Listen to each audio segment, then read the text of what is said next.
Once upon a midnight dreary, while I pondered, weak and weary, over many a quaint and curious volume of forgotten lore, while I nodded, nearly napping, suddenly there came a tapping, as of someone gently rapping at my chamber door. "'Tis some visitor," I muttered, tapping at my chamber door. Only this, and nothing more.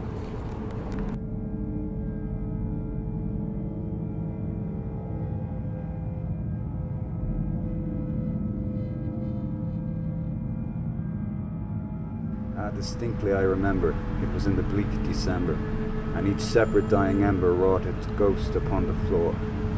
Eagerly I wished the morrow, vainly I had sought to borrow, for my books surcease of sorrow, sorrow for the lost Lenore, for the rare and radiant maiden in the angel's name Lenore, nameless here forevermore.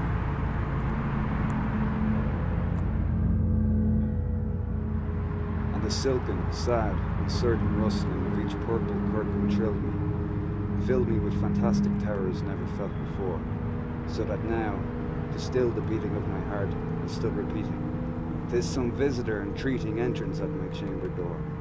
Some late visitor entreating entrance at my chamber door. This is it, and nothing more."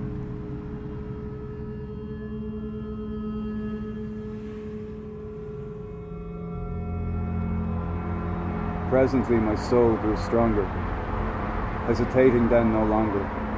"Sir," said I, "or madam, truly your forgiveness I implore.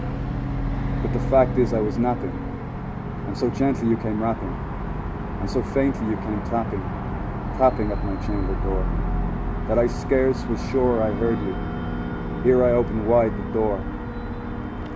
Darkness there, and nothing more."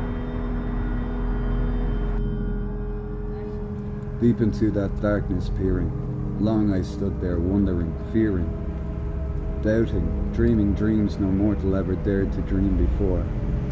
But the silence was unbroken, and the darkness gave no token.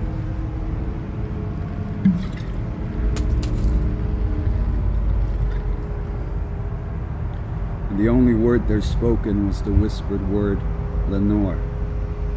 This I whispered, and an echo murmured back the word Lenore. Merely this, and nothing more.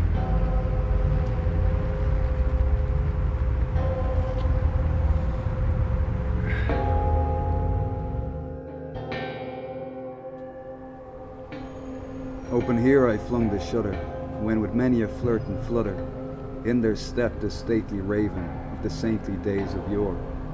Not the least obeisance made he, not an instant stopped or stayed he, but with mien or lord or lady, perched above my chamber door, perched upon a bust of Pallas just above my chamber door, perched and sat, and nothing more.